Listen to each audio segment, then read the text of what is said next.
아멘.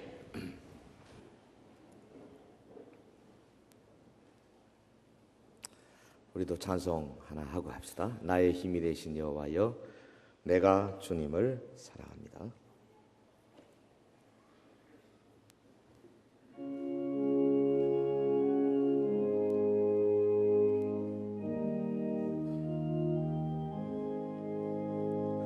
나의 힘이 되신 여호와여, 내가 주님을 사랑합니다. 너는 나의 반석이시며 나의 요새시라. 주는 나를 건지시는 나의 주, 나의 하나님, 나의 피할 바위시요 나의 방패시라.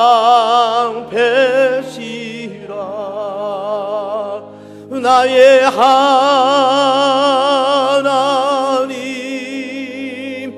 나의 하나님,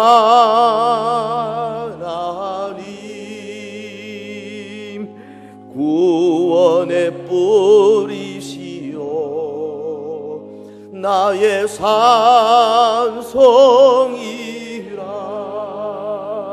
나의 하나님,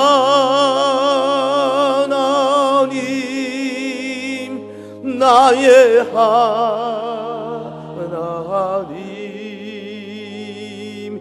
그는 나의 여호와, 나의 구세주.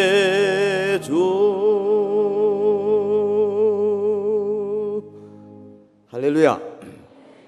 오늘은 주일이면서 동시에 우리 추석 명절입니다. 기쁘고 좋은 날이지만은 사실 목사의 마음에는 걱정이 좀 있어요.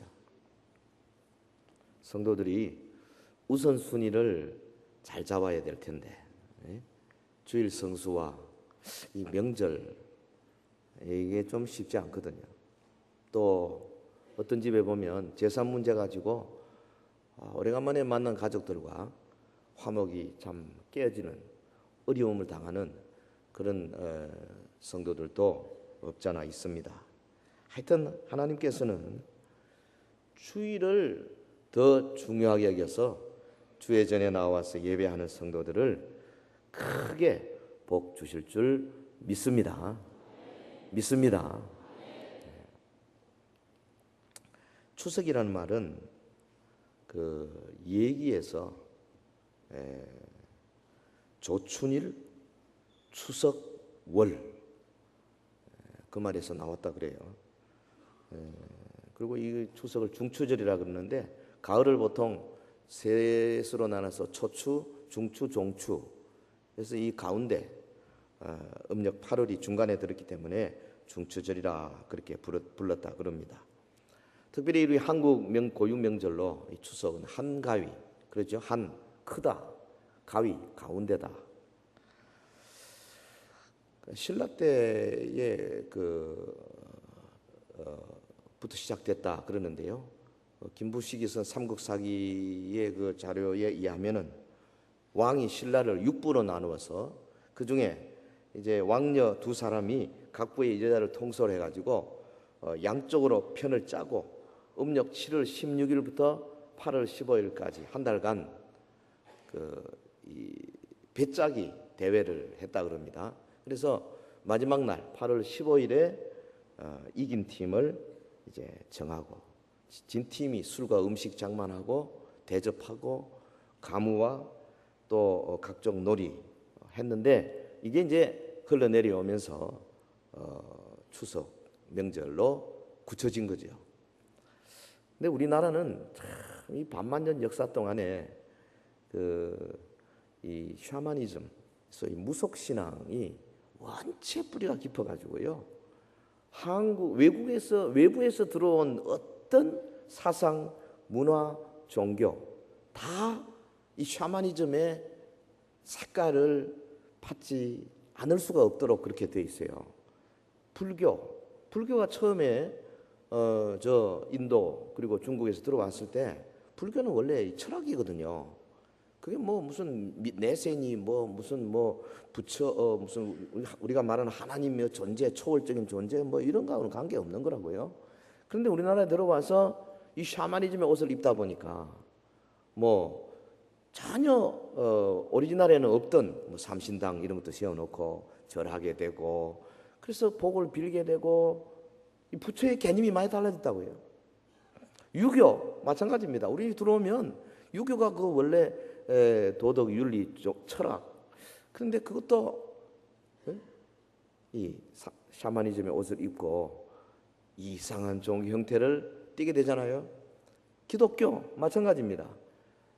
하나님의 말씀인 성경에 근거한 기독교가 우리 한국에 들어와서 샤머니즘의 옷을 입기 시작하다 보니까 성도들이 마음속에 예수 믿지만은 과거에 내가 믿었던 귀신 숭배, 조상 숭배 이런 것들이 여전히 남아 있다고요. 불교에 심지 않은 어떤 분이 예수 믿고 교회에 왔는데 교회당 한복판에 십자가를 향해서 이렇게 합장을 하더라는 거예요. 그 마음속에 뭐가 있는지 물론 100% 다 알 수는 없지만 틀림없이 대상 비슷해요.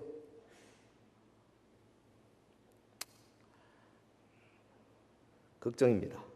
우리 선조들이요, 이날 온 가족이 한데 모여가지고 가족 간에 참 풍년을 축하하고 조상신이 우리에게 주신 이 풍년을 감사해야지. 이래서 음식 나눠 먹으면서 화목을 다지는 까지는 좋은데 그 다음에 문제죠. 흔히 어떤 사람들이 우리 한국의 추석을 서양의, 특별히 미국의 추수감사절과 비슷하다 그러는데 그렇습니다. 곡식, 추수, 감사 이건 비슷한데 문제는 감사의 대상이 누구냐. 여기 가면 전혀 다른 거죠. 추수감사절은 그 어려운 참 춘궁기를 벗어나서 곡식을 씨를 심고 여름 지나서 가을철에 추수하게 만드신 분이 바로 전능하신 하나님, 성경의 하나님, 이스라엘의 하나님, 그분에게 감사하는 건데요. 성교도들이 우리 추석 전혀 다르죠. 풍년을 주신 분이 조상, 그 조상을 그래서 조상신이라 그러지 않습니까? 조상들이 세상을 떠나면 우리 선조들은 그렇게 생각했어요. 세상 떠나시면 신의 반열에 올라간다. 그래서 조상을 조상이라 부르지 않고 조상신이라 부른다고요. 그래서 효도가 뭐냐? 조상신을 잘 모시는 것이 효도다. 효도의 개념부터가 많이 다릅니다. 조상신을 잘 모시면 조상들이 후손들의 농사 직접 찾아와서 다 농사 잘 되게 하고 건강하게 만들어 주시고 가정의 모든 대소사를 형통케 해주신다.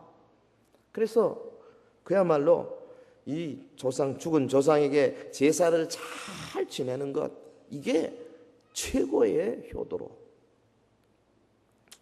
여러분, 이런 전통과 이런 풍습은 어떤 의미에서는 미풍이라 할 수 있어요. 좋은 풍속이죠. 우리 자손들이 한 마음으로 한 뜻으로 선조들을 기리고 좋은 겁니다만은, 그러나 살아계신 하나님께서 어떤 존재며 하나님이 우리에게 뭐를 요구하시며 하나님의 구원의 역사가 어떠하며 이것을 알게 된 우리는 이제는 조상을 숭배하고 조상을 공경하는 그 방법을 바꾸어야 되는 거죠. 성경적으로 바꿔야 되는 겁니다. 조상에 대한 추모, 조상에 대한 그 공경의 자세를 성경적으로 확실하게 해야 되는 거지요. 사실 추석은 그런 의미에서 보면 우리가 하나님의 은혜에 감사하는 절기입니다. 이때야말로 정말 감사를 많이 해야 돼요. 과거에 지난 추운 겨울이 지나고 봄부터 시작해서 지금까지 지켜주신 그 하나님의 은혜에 감사. 근데 사실 사람들이 뭐 다른 것보다 감사에는 좀 인색한 것 같더라고. 감사. 참 감사에는 인색해요. 받은 것만큼만 감사하면 우리 상당히 감사 잘하는 사람들일 텐데 상당히 받아놓고도 감사할 때는 많이 디스카운트를 해가지고 쪼매만 여러분 전혀 예상치도 않은 큰 돈이 들어왔습니다. 예를 들어서 뭐 한 1,000만 원이 들어왔다. 근데 실제로 감사는 얼마 합니까? 그거 다 드려도 괜찮은 건데도 깎아서 감사에 인색하죠. 이게 뭐 세상 사람들만 그런 게 아니고 우리 그리스도인들도 좀 그 면에서는 별반 다를 바가 없지 않나 그래 생각됩니다. 저 스위스에서 기독교 공동체 라브리를 세운 프란시스 셰퍼 박사, 미국의 카브넌 신학교의 장설자고 거기서는 아주 뭐 대단한 사람입니다. 엄청난 책을 많이 쓰신 분인데요. 이분이 뭐라 그러냐면 인류의 첫 번째 범죄가 감사의 결핍에서 비롯된 것이다 그랬습니다. 사실 그렇습니다. 많은 걸 누리고 있으면서도 조금 더 달라 자꾸 넓혀가요. 네, 참 그래요. 저도 좀 그래요. 처음에 개척교회를 시작해가지고 그저 뭐 가족 저희 집사람하고 저하고 애 둘하고 그러고 뭐 한둘이 처녀들하고 이래 시작했는데요. 처음에 한 분이 새로 들어왔다. 그러면 그 한 주간은 밥 안 먹어도 돼요. 얼마나 좋은지. 그리고요, 하여튼 어느 쪽쪽 새벽기도 하도록 만들어가지고 새벽에 새벽기도 하고 언제나 마치면 버거킹 안 그러면 맥도날드 가서 한 30명 될 때까지는 계속 이게 얼마나 좋은지 몰라. 그러니까 뭐 완전히 가족이죠. 근데 가면 갈수록 감사가 줄어요. 새로운 사람이 들어와도 처음에 가졌던 그 감격, 이게 잘안. 제가 요즘 기도하고 있습니다. 솔직히 주일날 새로 오신 분 일어서라 그러면 뭐 어떤 때는 5명, 10분도 일어서기도 하는데요. 10분이면 어마어마한 숫자입니다. 마틴 루터가 말하기를 내게 주를 믿는 10명만 주십시오. 내가 지구를 들겠습니다. 그랬어요. 어마어마한 숫자인데 이 옛날에 그 감사가 잘 안 일어나요. 한 영혼이 하나님의 나라에 가입되었다. 이게 막 엄청난 사건인데 이게 좀 떨림도 좀 부족하고 그저 왔는가 보다. 새가족 부부 가서 한번 얼굴 살짝 한번 보고 그만 끝나고 제가 이래서는 안 되겠다. 요즘 기도 제목입니다. 감사. 솔직히 여러분도 아마 감사가 많이 부족하지 않을까 싶어요. 하나님 보실 때는요. 근데 오늘 이 본문의 하박국 선지자 정말 어려울 때 살았어요. 그리고 악한 사람들이 막 득세할 때 살았습니다. 주를 믿는 사람들은 아주 지질이 못 살고 힘들 때 살았습니다. 그런데 그가 결론적으로 뭐라 그랬습니까? 본문 17절 18절 우리 한번 같이 믿음으로 한번 같이 말씀 받습니다. 시작. 비록 무화과 나무가 무성치 못하며 포도나무에 열매가 없으며 감람나무에 소출이 없으며 밭에 식물이 없으며 우리의 양이 없으며 외양간에 소가 없을지라도 18절 나는 여호와를 인하여 즐거워하며 나의 구원의 하나님을 인하여 기뻐하리로다. 성도의 감사 생활에 대한 성경의 교훈이 이 하박국 선지자의 노래를 통해서 주어지고 있습니다. 이것은 선지자 하박국이 노래한 것으로 끝나는 것이 아니에요. 이게 성경이기 때문에 하나님께서 이 말씀을 가지고 오늘 우리에게 너희들도 이렇게 감사해라, 그렇게 지금 말씀하고 계시는 겁니다. 주님의 음성을 듣기를 주의 이름으로 축원합니다. 이 예배 가운데 감사의 영으로 충만해지기를 예수 이름으로 축원합니다. 자, 하박국의 감사. 첫째로 환난 중에도 하나님의 구원을 믿고 기뻐했어요. 환난 중에 감사합니다. 보면 16절에 내가 들었으므로 내 창자가 흔들렸고 그 목소리로 인하여 내 입술이 떨렸도다. 무리가 우리를 치러 올라오는 환난 날을 내가 기다림으로 내 뼈에 썩이는 것이 들어왔으며 내 몸은 내 처소에서 떨리는 도다. 설명이 좀 필요합니다. 하박국 선지자가 활동한 시기가 주님 오시기 전 BC 612년부터 한 605년 정도까지 되는데요. 이때가 언제냐면 신흥 제국 바벨론이 막 어마어마한 힘을 가지고 올라올 때입니다. BC 612년 하박국 선지자가 일을 시작한 바로 그 해에 저 서북부에 있는 아수르라고 하는 큰 나라, 아수르의 수도 니느웨가 바벨론 군대에 의해서 멸망했습니다. 그러니까 아수르가 지금 이제 수도가 함락이 되고 쫓겨가서 거의 이제 없어져 갈 그때죠.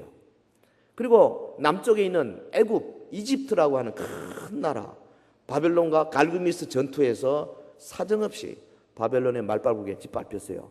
그리고 바벨론이 당시에 중근동을 완전히 지배하는 패권 국가로 등장할 때입니다. 여러분 보세요. 동쪽 바벨론, 서쪽 아수르, 정남쪽 애굽, 요 삼각 한복판에 유다가 들어 있습니다. 이 거대한 나라들이 싸울 때에 이 유다 바람 앞에 등불처럼 이거 언제 한번 훅 불어버리면 꺼져버릴 수밖에 없는 그런 아주 어려울 때, 우리 생각에는 이런 어려울 때 같으면 나라가 똘똘 뭉쳐가지고 왕을 중심으로 해서 선지자를 중심으로 해서 하나님 앞에 기도하고 막 이렇게 될 것 같은데, 금모으기 운동도 하고 막 그렇게 할 것 같은데 이거 그러지는 못했어요. 이 유다 마지막 요시야 왕 이후에 여호야김, 시드기야 이런 왕들 때요 아주 보잘것없어요. 어떻게 됐습니까? 경제, 도덕, 종교 타락이 극심했습니다. 통치자들은 자기 정권을 유지하기 위해서 강대국과 손을 잡고 거기다 막 조공 바치는데 돈이 없으니까 백성들로부터 혈세를 막 뽑아내가지고 그래서 압제하고 수탈하고, 그리고 특별히 하나님의 말씀, 정의로운 말씀을 외치는 선지자들을 잡아서 가두고 죽이고 때리고, 그리고 백성의 지도자들, 권력자들은 여러분 이 예레미야 36장 이후에 이런 보면은 각종 부정과 비리, 약자들에 대한 수탈, 착취, 불을 쌓고 사치를 일삼고, 만약의 경우에 대비해서 제각기 강대국의 유력자들과 손을 잡고 거기다가 줄을 내고 돈을 갖다 바치고 여차지 가면 도망간다 이거죠. 나라가 엉망이었어요. 영적인 타락이 더 심했습니다. 가나안의 우상 혹은 애굽의 우상은 원래 있었지만은 이제는 아수르의 우상, 바벨론 우상까지 끌고 와가지고 온 나라가, 과연 이 나라가 하나님의 백성이 맞느냐 할 정도로 선민 사상, 선민에 대한 정체성 다 없어졌습니다. 이런 어려운 현실 앞에서도 소수의 남은 자들이 있었죠. 여러분 세상이 아무리 타락해도 하나님은 반드시 남은 자, the remnant, 남은 자를 두시는 줄로 믿습니다.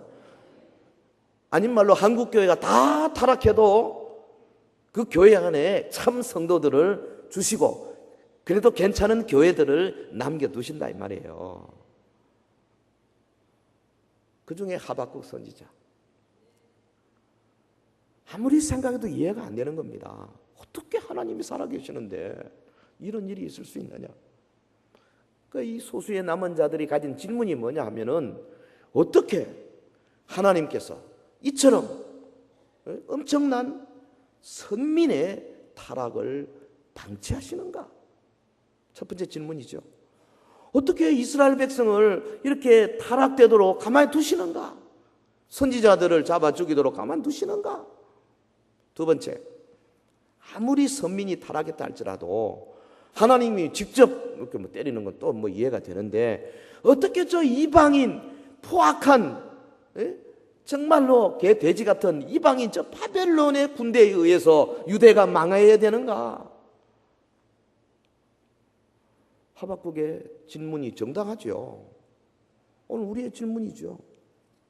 그래서 그가 높은 성문에 올라가서 도대체 여호와 하나님께서 나에게 뭐라고 답변하는지 내가 한번 들어보겠다. 자신만만했잖아요. 하나님이 답변 못하실 것이라는 생각까지 있은 거죠. 그런데 주님께서 계시를 주시지 않습니까? 하박국의 마음이 확 막 그냥 바뀌어버리는 어마어마한 감동과 감격에 빠지도록 하나님께서 계시를 주시는 거예요. 그 계시의 핵심이 뭐냐면 하박국 2장 4절의 말씀입니다. 그게 그러나 의인은 그 믿음으로 말미암아 살리라, 그 말씀이에요. 여러분, 이 하나님의 말씀을 우리가 다 여기 설명할 시간이 없습니다. 이 말씀 가지고 사도 바울이 로마서 1장에서 16장까지를 썼고요, 갈라디아서를 썼지 않습니까? 이 말씀 가지고 그만큼 이것이 말씀이 굉장히 깊고 넓고 높고 긴 말씀이에요. 하지만 이 하박국서에 나오는 것을 그냥 간단하게 두 가지로 요약하자면은 하나님께서 계시하신 말씀은 두 가지예요. 하나는 하나님의 절대 공의, 또 하나는 하나님의 절대 구원, 두 가지입니다.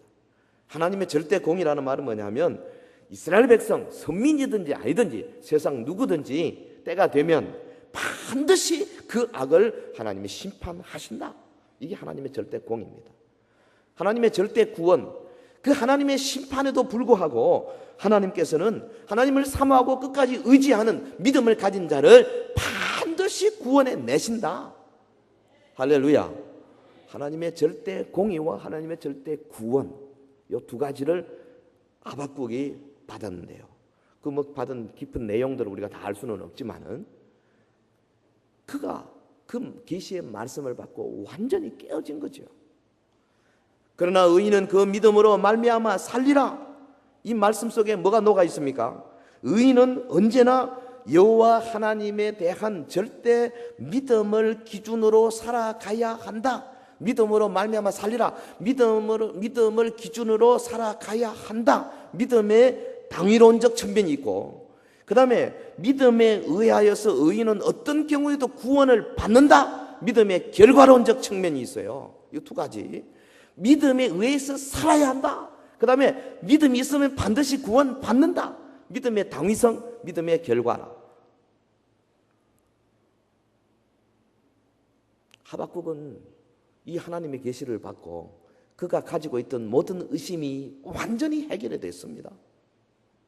그래서 이 믿음으로 하나님께서 저 당시 세계 최강의 나라 신흥제국 바벨론이라 할지라도 반드시 심판하고 남은 자, 우리 하나님을 믿는, 하나님을 의지하는 자를 반드시 건져내신다. 이 확신을 가진 거지요. 그래서 환난 가운데서도 그는 하나님을 찬양하고 하나님께 감사할 수가 있었던 겁니다. 사랑하는 성도 여러분, 하나님은 이런 믿음을 가지고 어떠한 경우에도 감사할 수 있도록 힘을 부어주시는 분이세요. 선지자가 그러했고 오늘 저와 여러분이 그럴 수가 있습니다. 사실 환난의 소식을 당하면 누구나 다 두려워할 수밖에 없어요. 선지자 하박국도 뭐 마찬가지였죠. 처음에 그 소식을 받았습니다. 바벨론이 지금 쳐들어온다. 그렇지 않습니까? BC 612년, 605년 유다가 망한 것이 586년인데요. 그 전에 1차, 2차, 3차 포로로 잡혀가는 바로 그때입니다. 군대가 와서 흠휩쓸고 그 똑똑한 사람들, 왕궁에 있는 사람들, 귀족들 다 잡아갔지 않습니까? 그 어려울 때, 그 말발굽이 한번 지나갈 때에 얼마나 두렵고 얼마나 떨리겠어요. 선지자가 뭐라 그러냐면 내가 들었으므로 내 창자가 흔들렸고 그 목소리로 인하여 내 입술이 떨렸도다. 창자가 흔들려, 빼텐 몸이라는 말이에요. 몸체가 흔들렸다. 아주 두려움과 공포로 막 그냥 완전히 어쩔 줄을 걸음을 떼놓을 수도 없을 정도가 되어버린 거죠. 입술이 떨렸어요. 그럼에도 불구하고 선지자 하박국이 하나님을 찬양하고 있는 겁니다. 어떻게 이런 일이 가능하냐? 전능하신 하나님께서 자기들과 함께 하신다는 사실을 그가 움직일 수 없는 사실로 확인했기 때문에 그런 거죠. 하나님이 함께 하시면 지금은 비록 어렵고 지금은 환난을 면할 길이 없지만은 그러나 환난 가운데서 오늘 참 믿는 자들을 반드시 지키신다. 할렐루야.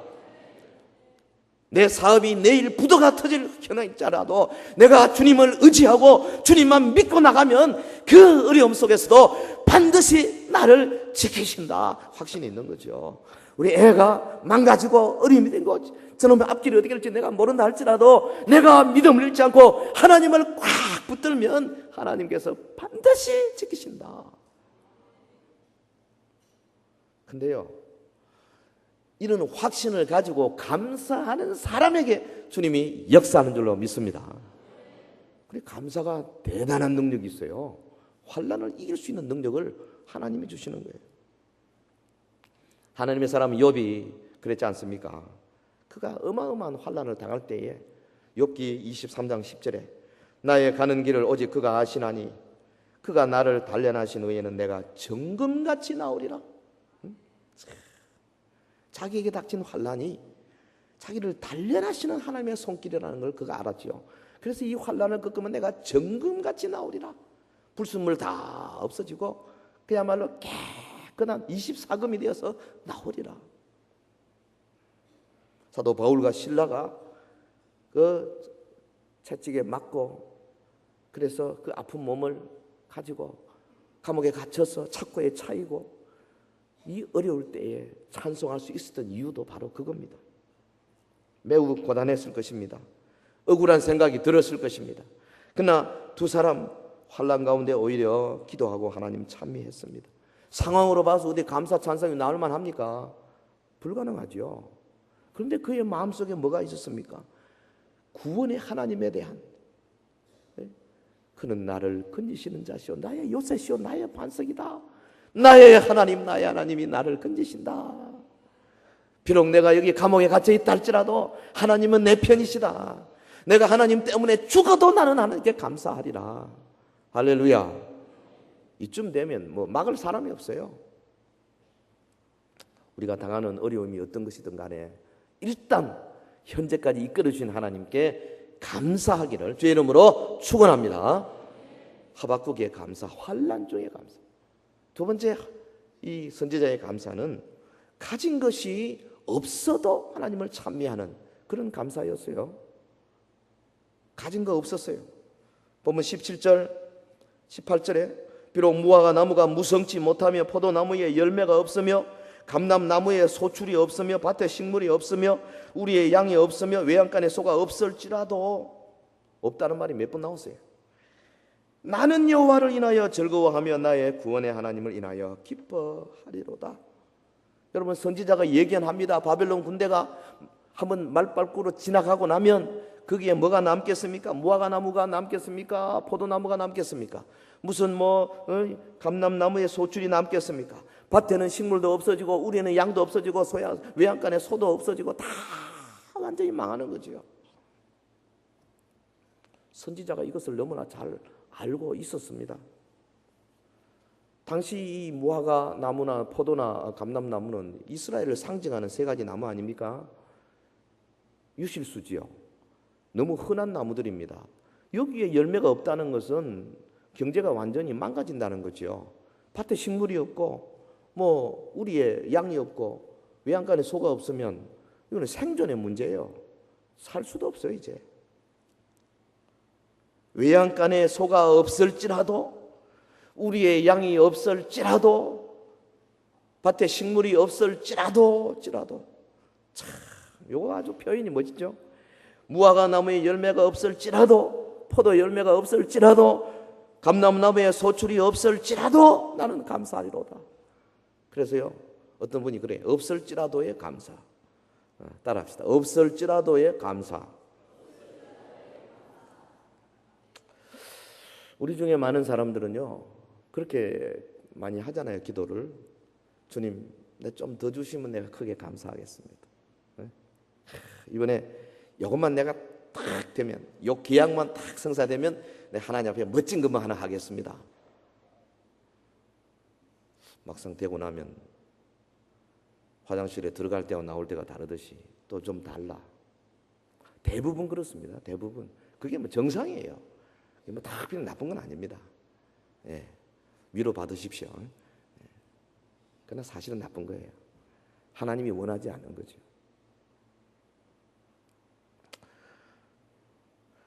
더 많아야 감사한다. 더 많이 알아야 감사하겠다. 근데 사실 그렇지 않습니다.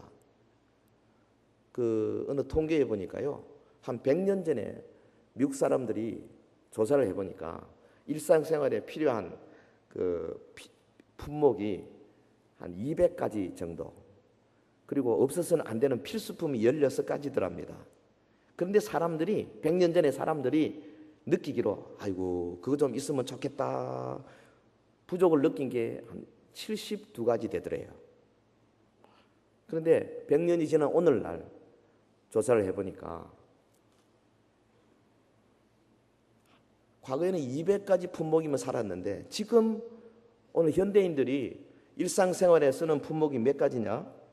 제가 적어왔는데 그게 나오네. 32,000가지. 그런데 없으면 정말 죽는 게 뭐냐? 94가지. 그러면서도 아이고 그거 있으면 좋겠다. 돈만 생기면 그거 하려고 헌금도 안 하고 말이죠. 그거 하려고 찾는 게 484종. 그러면서도 우리 불평 불만 많아요. 참, 사람들 정말 못됐어요. 솔직히 저나 여러분이나 옛날에는 뭐 이 정도 날씨 같으면 어디 에어컨이 무슨 필요 있어요. 어지간해요. 붙여도 안 붙이고 딱 버틸 수 있는데 일부 예배 때 에어컨 안 하고요. 그냥 바람만 불렀더니 되게 덥더라고요. 근데 우리 백 기사님 쫓아와 칠곡에서 와서 지금 에어컨 튼 거 여러분 오늘 얼마나 감사한지 몰라. 이거 한 5도 가지고요 울고 웃고 지금 우리 일이 못 참습니다. 옛날에 비하면 정말 우리 잘 살아요. 그런데 현대 문명의 갖가지 혜택을 받고 있음에도 감사가 부족한 것이 오늘 현실이에요. 이 면에서 우리 사도 바울이 정말 멋진 모범의 삶을 사셨어요. 빌립보 4장 11절에 내가 궁핍함으로 말하는 것이 아니라 어떠한 형편이든지 내가 자족하기를 배웠노니, 자족하기를, 스스로 만족하기를 배웠는데 어떻게? 내가 비천에 처할 줄도 알고 풍부에 처할 줄도 알아. 모든 일에 배부르며 배고픔과 풍부와 궁핍에도 일체의 비결을 배웠다. 내게 능력 주시니 내가 모든 것을 할 수 있느니라. 가만히 보니까요, 이 목회자도 이 두 가지를 다 할 줄 알아야 되겠더라고요. 서울의 인류 호텔에 가서도요, 촌놈 노릇 안 하고 그냥 그 마주 앉아가지고 같이 포크 나이프가 몇 개나 이런지 뭐 3개씩 6개가 있더라고. 앞에 또 2개 있고 이놈을 이걸 어떻게 사용하느냐. 그래 상대방 보고 따라하는 거죠. 근데 이거 좀 경험해야 돼. 그런데 그렇다고 해서 그런 생활만 익숙하면 큰일 나죠. 정말 찌지게 가난하고 못 먹고 못 입고 라면으로 때울 때가 많고 수제비로 때울 때도 많고 옥수수 가루로 때울 때가 많고 흙이진 배를 움켜쥐고 공부하고 그거 경험해야 되거든요. 저희 그 신학교 다닐 때 80년대 초반 참 찌지게 가난한 신학생들 많아서 요즘도 뭐 많습니다만은 그래서 그 종신 연합 동창회 총동창회 같은 데서 끊임없이 돈 내놓으라고 뭐 우리 보고 뭐 계속 전화하고 그럽니다. 우리 교회가 좀 도와주셔야 되는데 계속 자꾸 학비 못 내는 학생들이 많아요.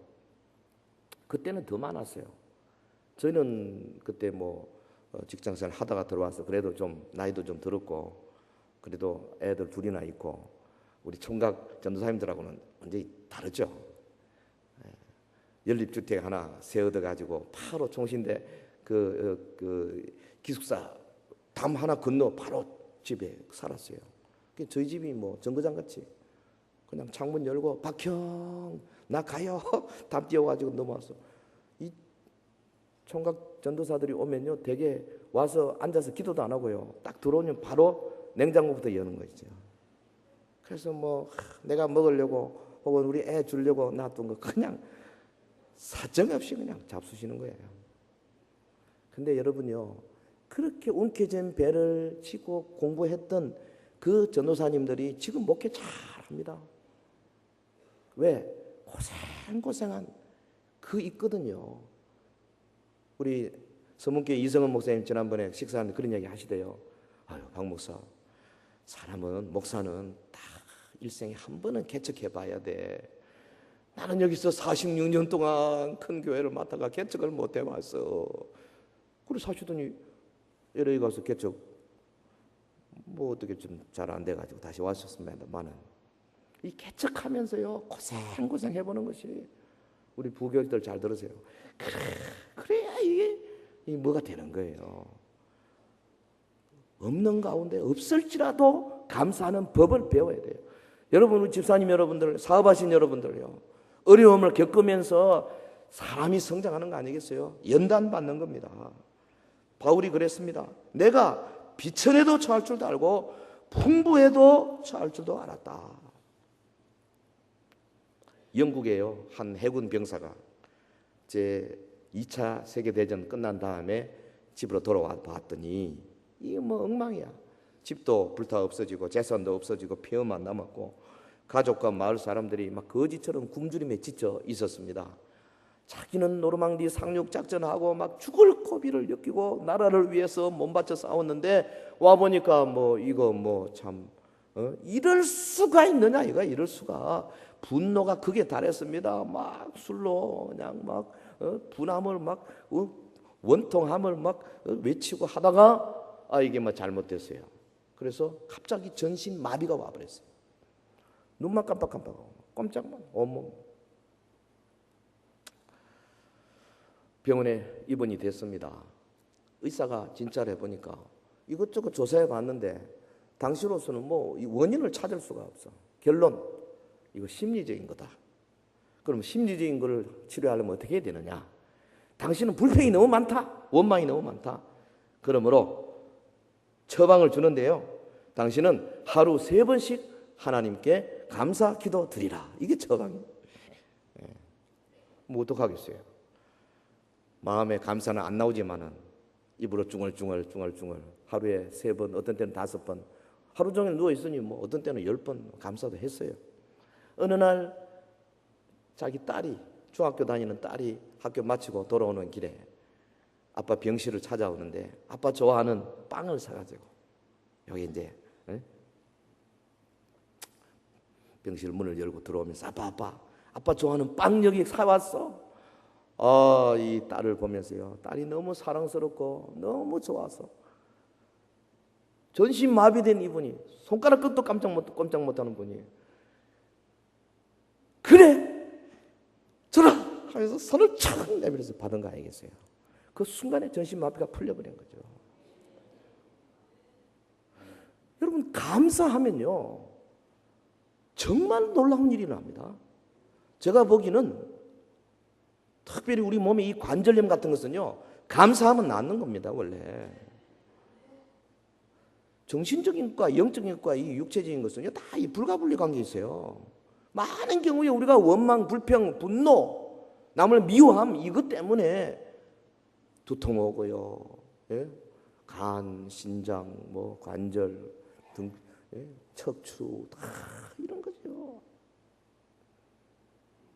현대의학이 그래서 전인치료, 우리 전장님 책에 보니까 전인치료 맞아요.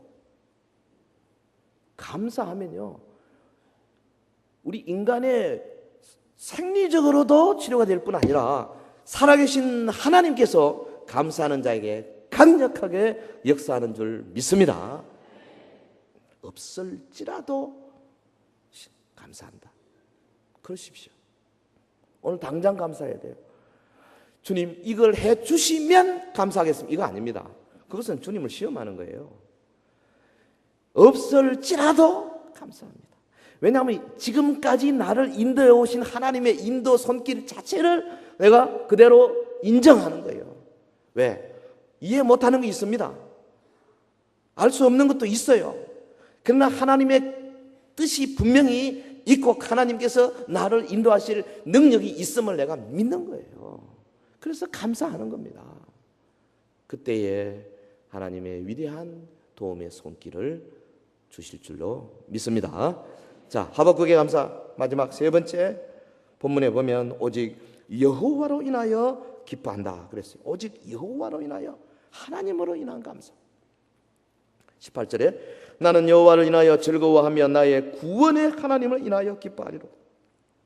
주 여호와는 나의 힘이시라. 나의 발을 사슴과 같게 하사 나로 나의 높은 곳에 다니게 하시리로다. 이 선지자 자신의 그 소망을 물질적인 것이나 육신적인 것에 두지 아니했습니다. 세상의 어떤 조건에다가 소망 두지 않았습니다. 오직 나의 여호와 하나님, 구원의 하나님에게 나는 두겠노라. 살아계신 하나님 앞에 내 소망을 두겠노라. 여러분요, 하나님 앞에 소망 두는 사람은요, 세상이 감당 못해요. 세상이 그를 이길 수가 없는 겁니다.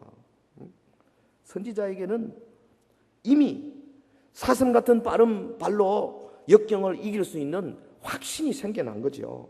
왜? 주 여호와는 나의 힘이시라. 주 여호와는 나의 힘이시라. 선지자의 마음은 나의 힘이 되신 구원의 하나님으로 인한 감사로 충만했습니다.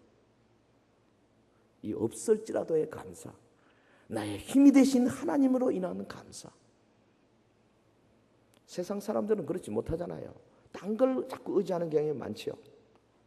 저 미국의 워싱턴 DC의 어느 교회에 목양실에 갑자기 전화가 왔습니다. 목사님 전화, 막 저쪽에서 다급한 목소리 들려오는데요. 그 교회가 당시 이 루스벨트 대통령이 다니던 그런 교회였어요. 저쪽에서 전화가 소리가, 목사님 오는 주일에 대통령 각각해서 교회에 나오십니까? 이 양반의 관심은 대통령이 나오느냐에 그게 관심이 있는 거죠. 그래서 목사님이 잠깐 쉬시다가 한 말씀 하신 겁니다. 형제님, 저는 다음 주일 대통령께서 나오실지 안 나오실지 나는 모릅니다. 그러나 한 가지 분명한 것이 있습니다. 다음 주일에도 하나님께서 함께 하십니다. 할렐루야. 하나님께서는 우리 교회에 항상 계시고 그분의 존재가 우리 교인들이 모이는 유일한 이유가 됩니다. 이 목사님의 대답이었어요. 여러분, 위대한 설교가 찰스 스펄전이 감사에 대해서 이렇게 말했습니다. 감사는 경건한 심령들이 하나님의 인도하심과 은총의 꽃으로부터 딸 수 있는 생명의 꿀과 같다. 생명의 꿀이다. 그러므로 서연의 성도 여러분, 환난 중에라도 감사할 수 있는 그런 신앙, 없을지라도 뭐가 부족할지라도 일단 하나님 앞에 감사. 주님이 나를 구원해 주신 것만 해도 감사한데, 주님이 나에게 영원한 소망을 주신 것만 해도 감사한데, 여기까지 살게 하신 주께 감사. 여러분, 하나님께 감사할 때에 주의 그 도움의 손길이 오기 시작하지 않습니까? 오직 한 분 구원의 하나님으로 인해서 감사하는 저와 여러분 되시기를 예수 이름으로 축원합니다. 이 추석 명절에 이 감사의 영으로 여러분의 가족, 가정들이 충만하기를 주의 이름으로 축원합니다. 우리 나의 힘이 되신 하나님, 다시 한번 우리 찬송하고 같이 기도하는 시간 갖겠습니다.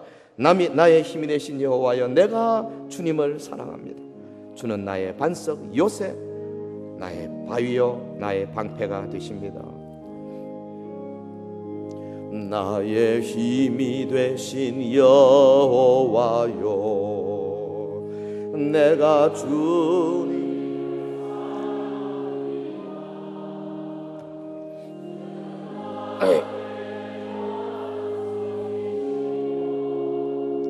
나의 요새시라. 주는 나를 건지시는 나의 주 나의 하나님,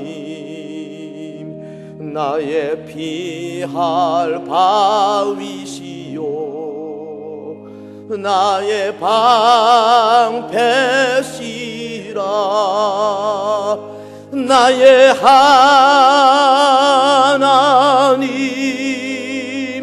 나의 하나님,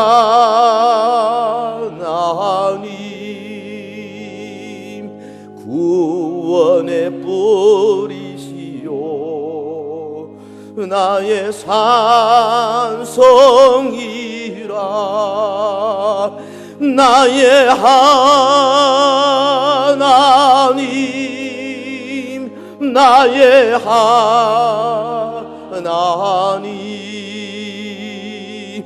그는 나의 여호와 나의 구세주. 나의 하나님, 나의 하나님, 나의 하나님,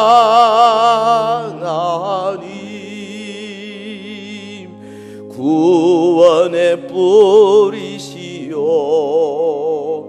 나의 산성이라. 나의 하나님, 나의 하나님,